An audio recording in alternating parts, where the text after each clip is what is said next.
Benedetta ba?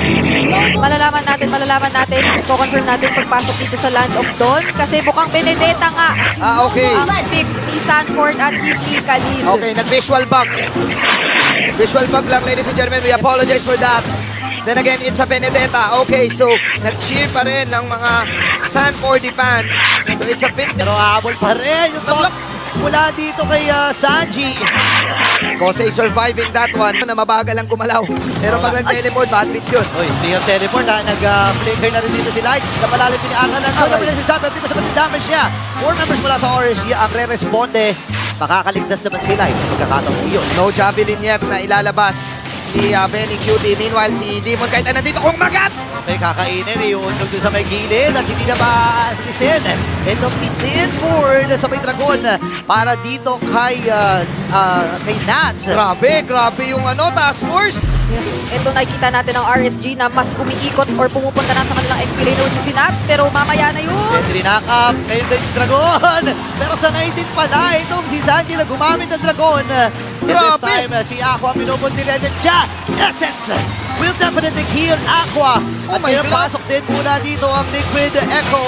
Sanford with the final blow. I can't believe it. Akala natin lalamang na yung RSG.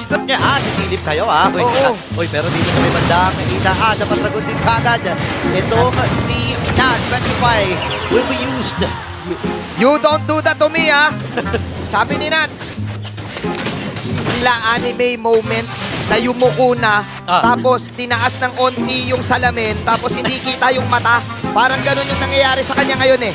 Kikinang pa yun eh. Kikinang, yung salamin eh. Pero ngayon, CarTZ, nakakuha na naman ng turtle. Objectives eh. Yap, yung nakita nila na wala ng Black Dragon form, go signal yun for the turtle pero dito sa mid, May ipit na gagawin. Nandun yung Minowan King, mga kalikas pa si CarTZ, pero lapit din. Nagamit na yung Abrasions Bang. Boy ba, hindi. Kasi nandun yung normal hits mula kay Lai na galing doon sa kanyang Primal Rat. speaking of masakit na yung Star Shatter. Ouch, Beshi ha. Uy, dragon din. Wala dito. Double Dragon!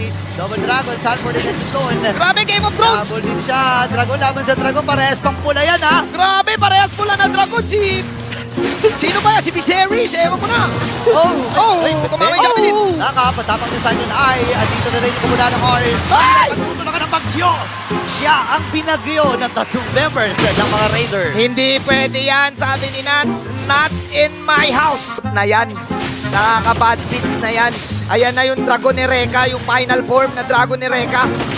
Yung pinakahuli, yung pang ilan ba yun? Pang-walo. Nakalimutan ko yung mga pangalan. Pero ang naalala ko lang yung mga Nadare, Saya, Himura. Alashetron.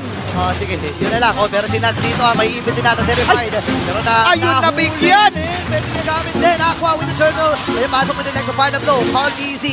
Gusto nila muna dito si Light. Atras muna dito. Nandun yung Asher Recall. Gusto yun yung nakabag din. Yung mga members to. Flicker mula dito kay Light. Pero Purify mula sa kanya. Nalipin rin. Mula dito si Very Cutie. Kayo may ibit ng Demon Fight. Dragon. Nalabanan ba din ng Dragon? Hindi.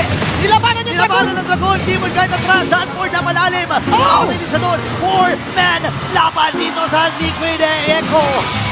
Ay, tumama pa yung javelin. Nakahabol pa. Demon Guide is down. Benny Cutie with the spear. Bagyo na teleport. Napakaraming nagpana-pana at bato-bato doon sa live fight na yun kasi ultimo si Sanji, yung kinopya, yung ulti ni Kosei. So bumabaril-baril din si Sanji sa kalagitnaan ng laban pero di pa tapos! Speaking of baril, Jose ay nandoon, makakapatay din at makakakuha ng trade dito ang RSG. Natin alam kung pure reflexes na lang ba yun o talagang na-anticipate na lang nila ang mga pangyayaring pwede nating makita from RSG pero right now, yun yung isa sa mga naging struggles nila, yung kung paano nasasagot dito yung mga sinisimulan. Pero speaking of, Atras muna si Sanji dito, tinamaan din ang Star Shotter, down to 15% ang health. Pero may reason na gagawin mula dito sa Liquid Echo and RSG. Tapatan na namang Demon Kite at Carlito ang ating makikita. Classic na naman to. Tignan natin. Carlito and Demon Kaito. Pero si Jenny Cutie ay nandito. Kalahati ang buhay ng Lord. 14K, 13K. Nats Dragon, ito na yung klasiko.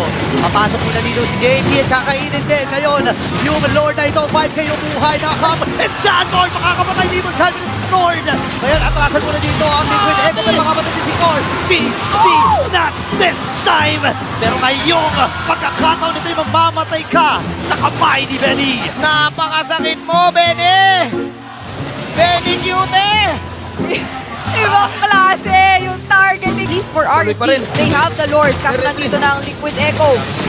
Sanford sa likuran! Foreman pwede mo naman hindi. Nakain ka agad siya. Nasalong mula sa bibig at pagsak si Sanford. Oh, Kaso nito ngayon, Benny! free-hit lang si Benny. Ang bagyo ay nadanalat ng muli. Dragon sa likod. Pero si Timon Kaito, mabubuhay hindi. Tinamaan pa ng Spear of Destruction. Benny Cutie! Walang yaka, Benny! Grabe! Rumekta bullseye! RSG Ben Ops. Laban na naman si Aray ko, Candido Vince. dito. Minoman Fury talon. Light takbo pero mamamatay din siya. At ang Liquid Echo ay may pagkakataon na simulan itong Lord na ito. Hirap na si Nats dito. Tumatakbo si Nats. What a zone mula kay Sanji. At mukhang libre nga, pare. Libre! Kakaiba. Ang bilis silang buhain yung Lord na ito. Ang sakit ng mga sundot ni Benny. Kakaiba ito. Katagos pa. Tignan natin, 6.1k para sa side ng Team Liquid Echo. Kailangan restituin ng RSG. Ang daming shotgun this time ng bagyong Benny. Ako, pinalaban nila si Light na laban na naging punteriya. Wala na namang setup dito mga RSG. Atras muna si Demon Knight. Habang yung Dragon ay lumilipad-lipad. Sisilyo niyan Ben.